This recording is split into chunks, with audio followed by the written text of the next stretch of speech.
All right. I'd like to welcome you to Godwood Music TV. Another one of our episodes, How I Came Into the Truth. Today we have Justin, teacher from Israel, the Church of Jesus. How are you this evening? Pretty good, man. How about yourself? Oh, man, good, man. First, we want to thank you for coming through, blessing us with your interview, man, about your story, man. Before we get started, man, just tell us a few things about yourself. Are you married, kids? Yeah, man. Married, 6 years in the game now. 3 kids. All about to have birthdays in a few months. So, praise God for that. Born in Brooklyn. Only lived for like 6 months. Moved to North Carolina. So I'm from Jacksonville, North Carolina. Small little place. We hung out at Walmart for fun, so you kind of get an idea what that's like. Right. Wow.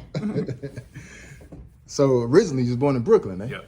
Okay. Well, something we didn't know.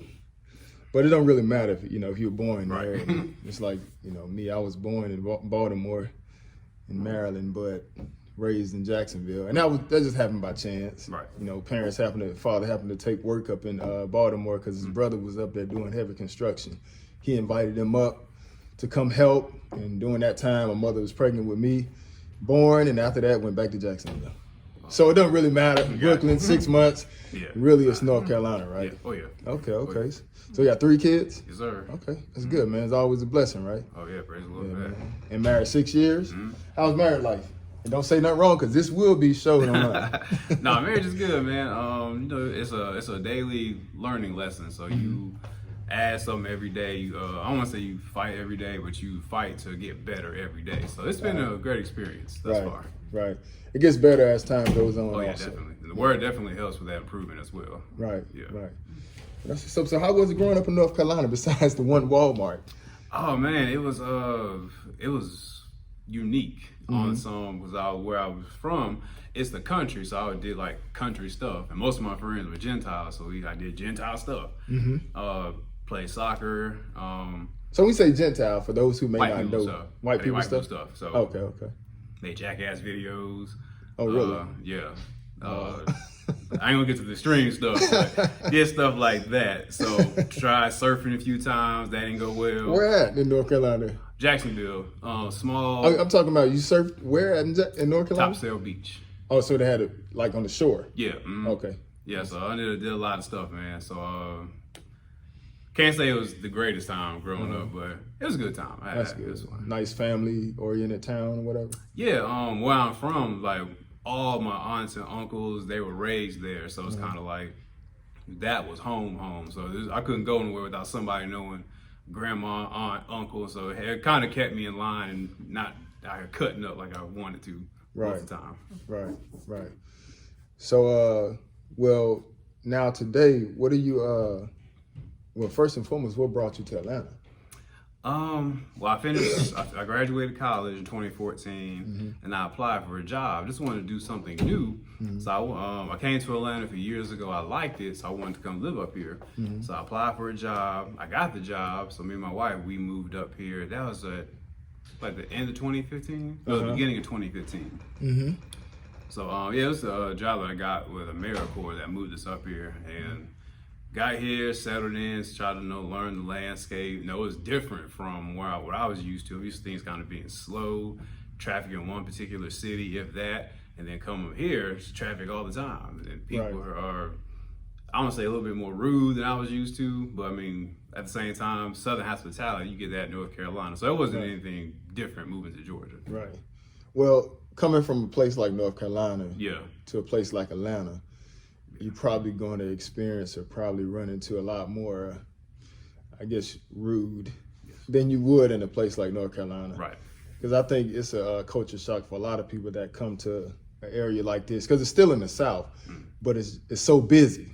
A lot of opportunity, but it's almost like you do have to, you got to get in where you fit in. You got to be fast at it too. Oh, yeah, definitely. Because they move here, they work here. It's like you don't have time to mope. Right. So that's a big change coming from a place like North Carolina. So we understand that you happen to be a teacher at Israel Church of Jesus. Before we get into the interview, what made you, just a side question, what made you want to teach, period? Because you're teaching now, right? Right. Is that what you went to school for? No, I went to school for sports science and fitness Is that right? management. Yeah, so my goal was to recreation more towards dealing with youth. I love children, so youth sports, and my path to teaching was actually a weird one because I got a job doing like PE, but it wasn't with the school. I ended up loving that, so I wanted to say, how can I get further into my career? And for those who don't know what PE is, It was a physical education. So right. I started my first 5 years, I did physical education, and this year I went over to social studies. So it's been a whole different dynamic. So you went from physical education, Social studies, which is dealing with gym, yep, and basketball and kickball and volleyball, all that stuff. yep, Now you're teaching social studies. yeah, Does your degree cover that?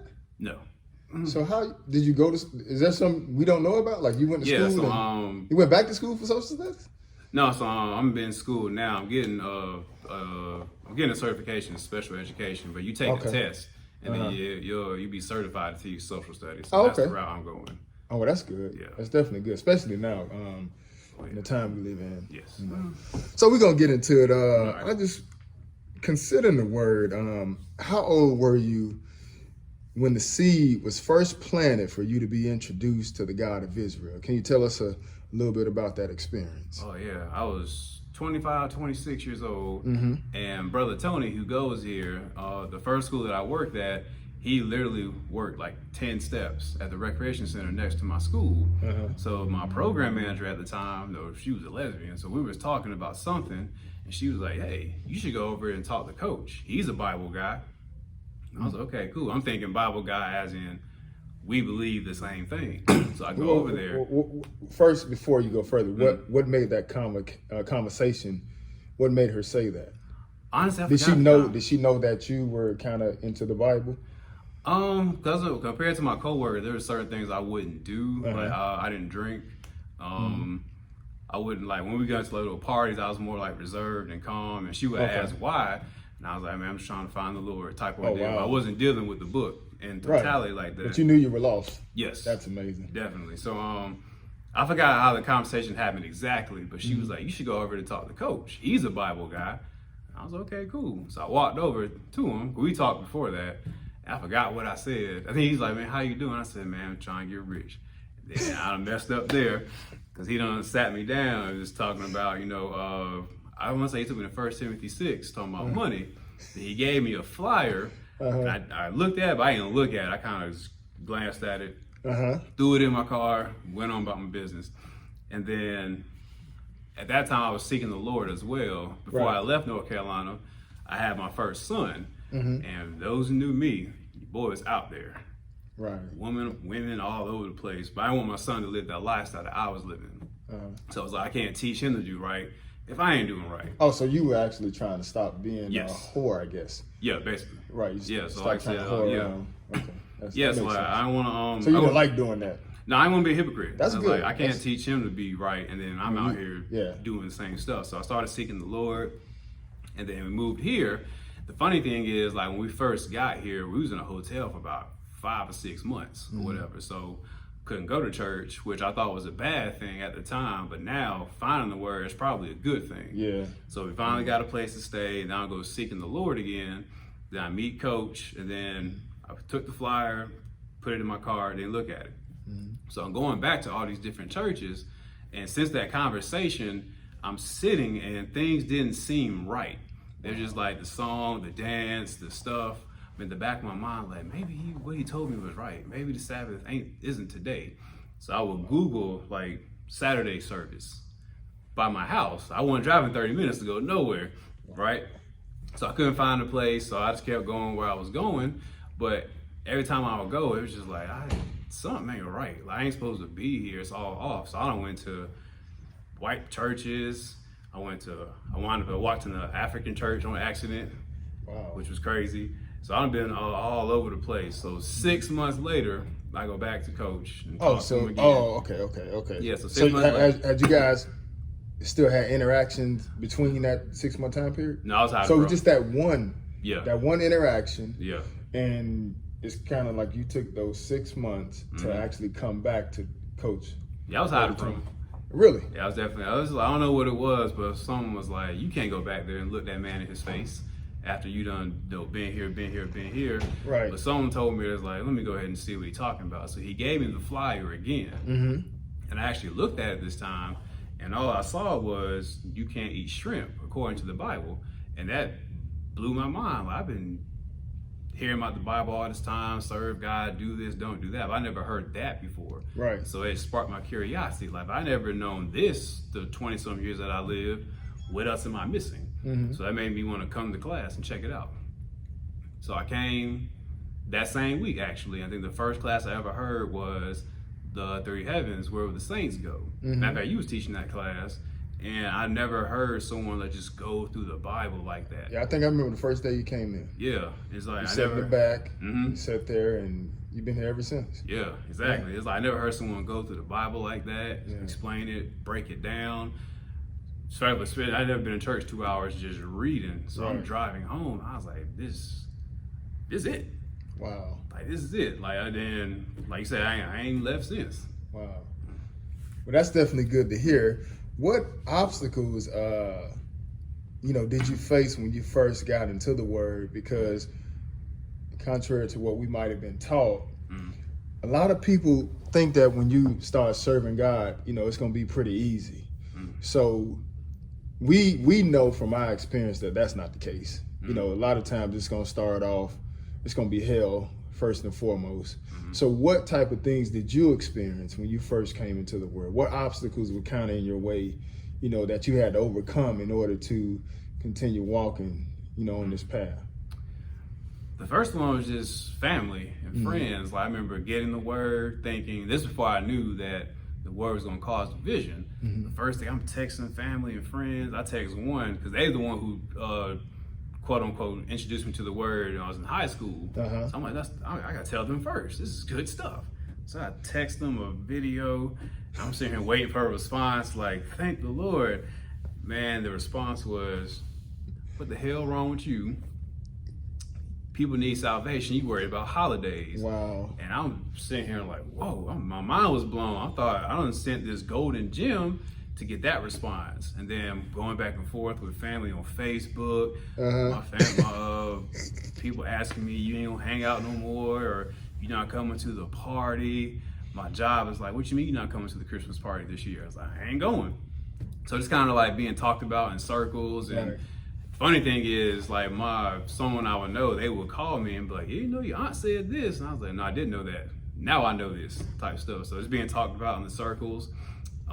Just kind of looked at as weird. I'm being called the cult member and all type of stuff. But at first, it was just like, wow, I didn't think it was going to be like that. But in my mind, I was like, I can't, gotta serve God regardless at this point. So not the worst stuff that happened, but not the best experiences either at the same time. Right.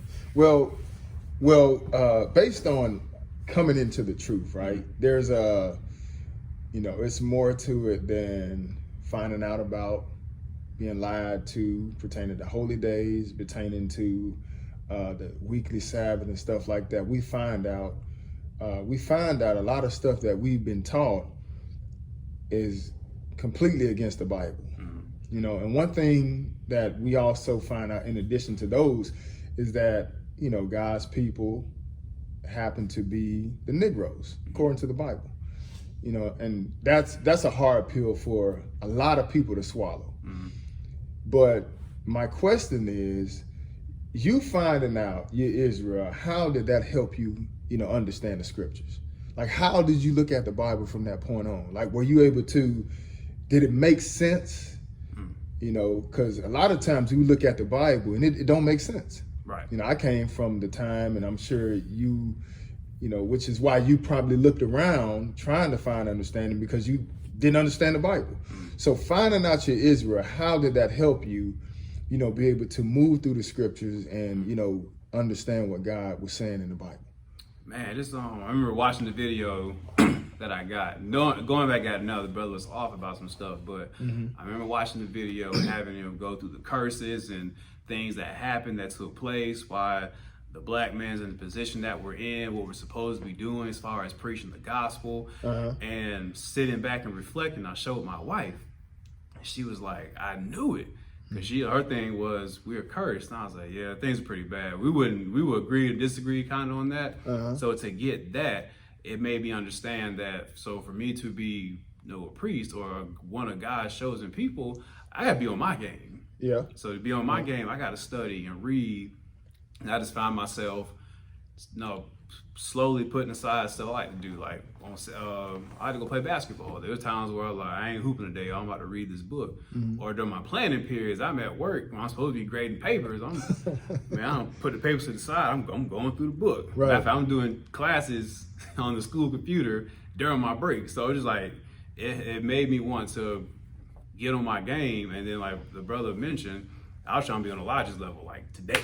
That's what I was trying to aim it for. So it made me understand my role, what I'm supposed to be doing.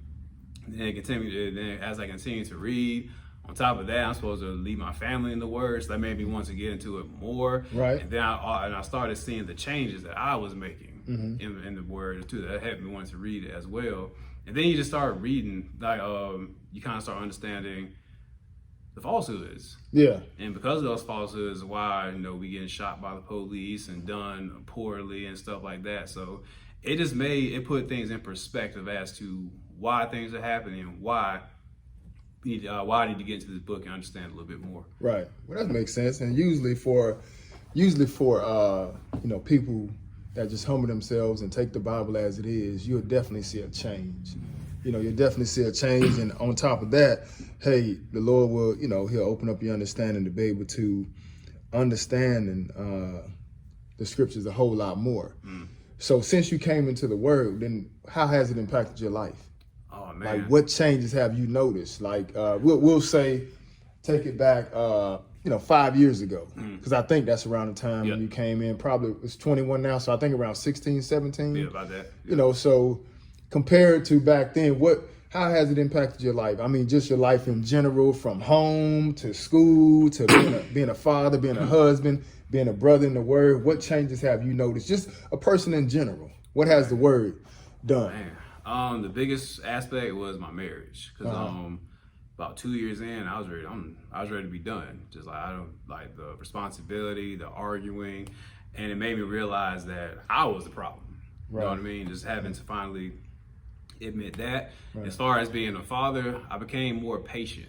Right. Patient, and then the first thing is you ain't have to necessarily go beat the brakes off your kids, but you learn how to deal with certain situations. Right. Well, you definitely can't be a teacher. No. If you can't have patience with those kids, you ain't gonna be able to deal with these people because you can't just beat them. Right. Exactly. But before you go on, just hold that thought. I just want to ask you something. Okay. So you said responsibility. So in those 2 years of marriage, did you want to walk away from like being a father and a husband, or just a husband?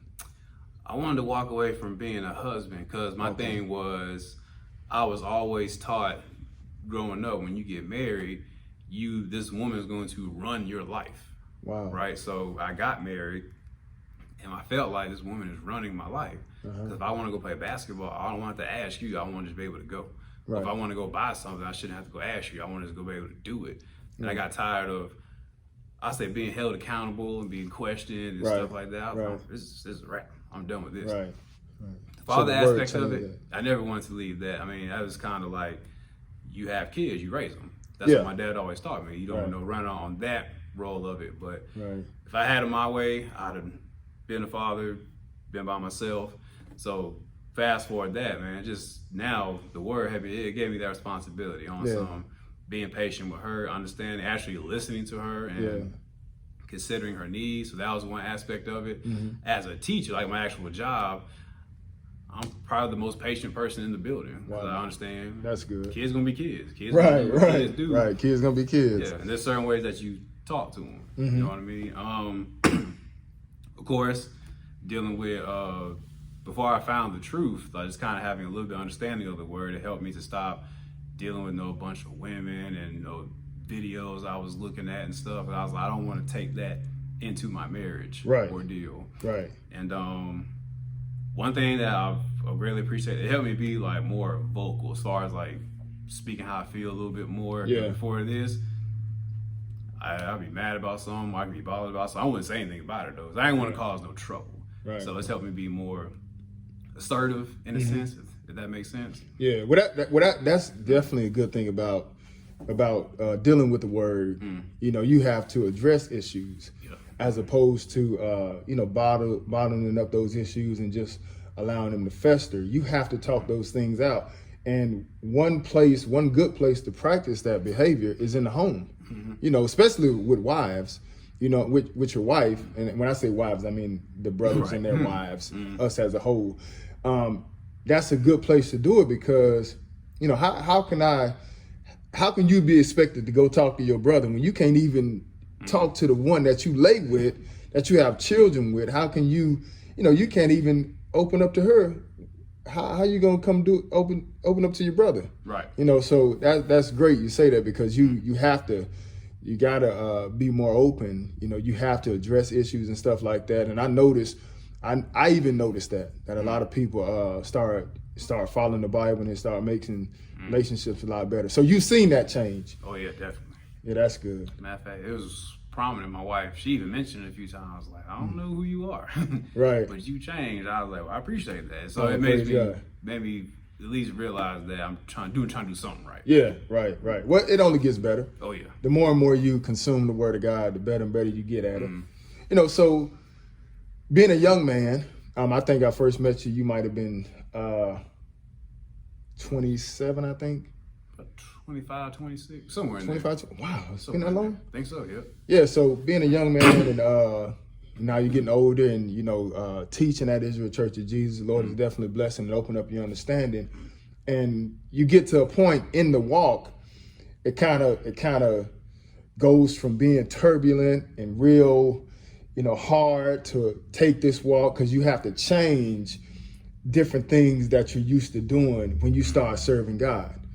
Right, you can't operate the same way. Right. So seeing the change that you've made and understanding the change that you've made, what advice would you have for somebody new to the Word? And how, you know, what do you think you can impart in them, you know, to encourage them to continue the walk? Because some people just want to give up after a while, especially when it seems like everybody turning against you. I would say utilize the resources and teachers that you have, meaning if you think you got a good idea that's new, check with somebody first before you go. It's easy. It's so easy to go off script and next thing you left field. So I would say definitely check on that.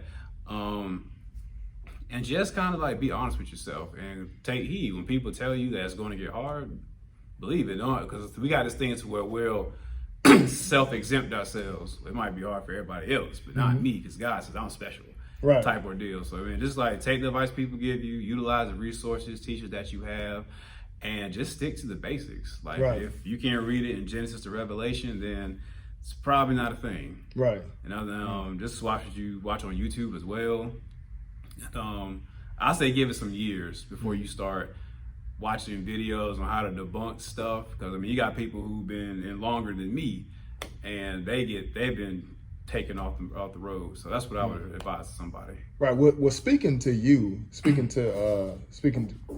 your ability to develop in the Word, you know, sometimes a lot of people, sometimes it may take years for people to learn things in the Word, and not only that, for them to even teach from the pulpit. You know, sometimes it takes people a long time. I mean, especially you look back at the time before Israel started waking up like now. You know, it was almost like a process people had to go through to get up and teach. And you still have a process, like we have different avenues for you to take advantage of before you actually stand in front of people, because that's a hard task. It's nothing to take lightly.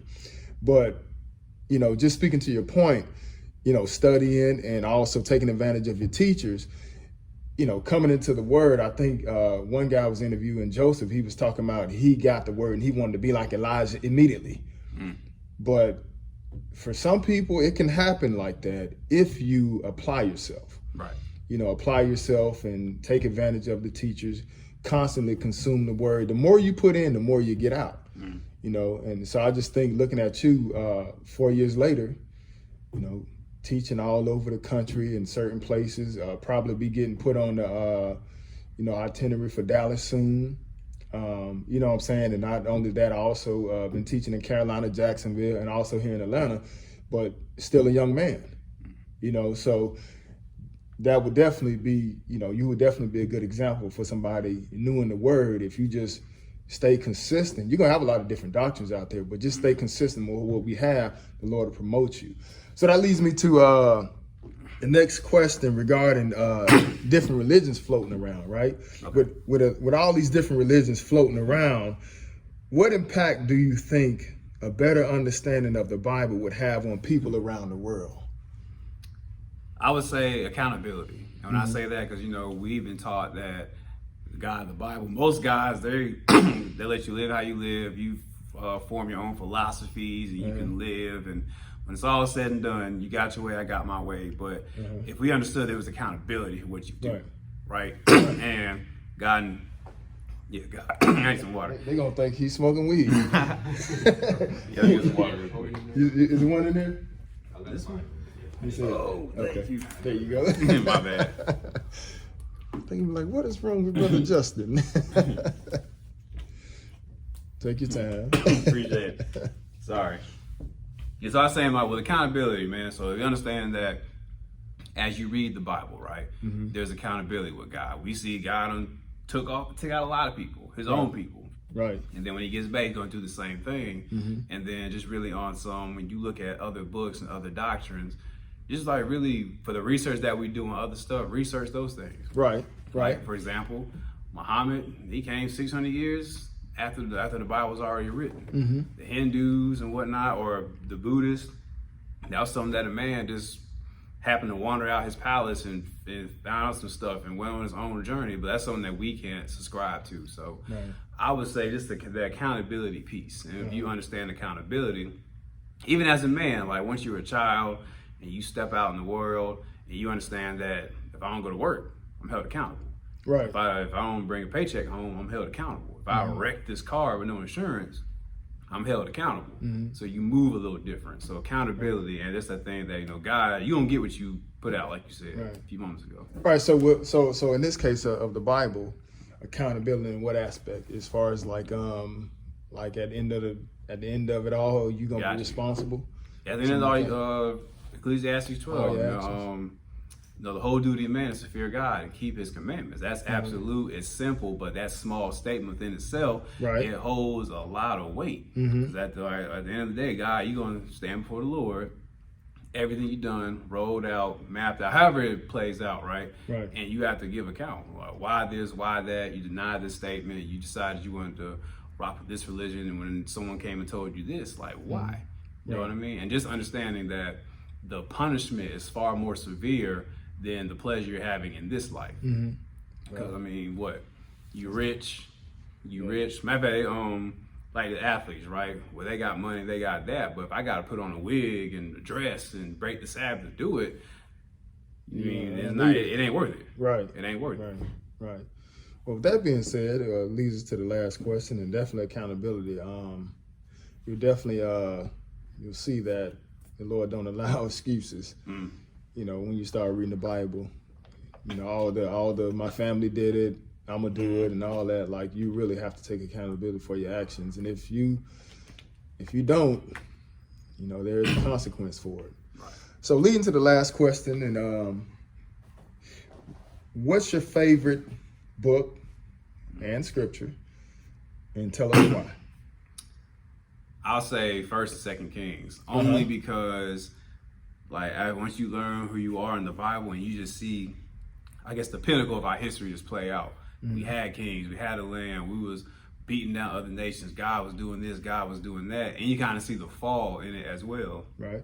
And now teaching social studies, I can see a greater appreciation for it. Because when we get Black history, we just start on the slave ships. Got off the slave ships, sold, and it's kind of Martin Luther King, Barack Obama, congratulations.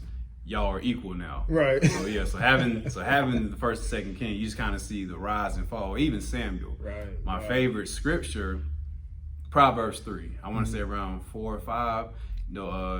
Trust me. I don't understand. Yeah. was it? Trust in the heart with all your heart, and least your own understanding. Yeah, my mother taught me that as a kid, man. Yeah, that was my grandfather's favorite scripture. I remember asking him, I think I was 19 years old, and I asked him, Granddad, how do you serve God? And he showed me the 10 Commandments. He didn't really explain what they meant, but he showed me this is where you start. And then he told me his favorite scripture ever was Proverbs 3, and that's been my favorite scripture. Proverbs 3, verses 3 through 5. Okay. Well, it's funny how like things come full circle. Yeah. You know, like your grandfather telling you how to serve God, keeping the commandments.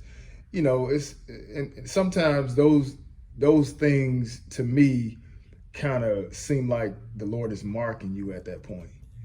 You know, like I talk a lot about being a child reading Matthew 24, and from that time as a child all the way up to being an adult, now teaching it scared me. So I couldn't go too crazy in the world because I always had Matthew 24 in my mind. So those different things like that, like the example with your grandfather, sometimes I think that's how the Lord be marking us sometimes. Yeah, You know, great. and it's funny how you know come full circle, and that is the way you serve the Lord. So we want to thank you, man, for blessing us with your story on how you came into the truth on Godwood Music TV, man. And we look forward to seeing you again, and may the Lord bless you in all your endeavors, man. Thanks for the opportunity, bro. Thank you. You could be from moving to the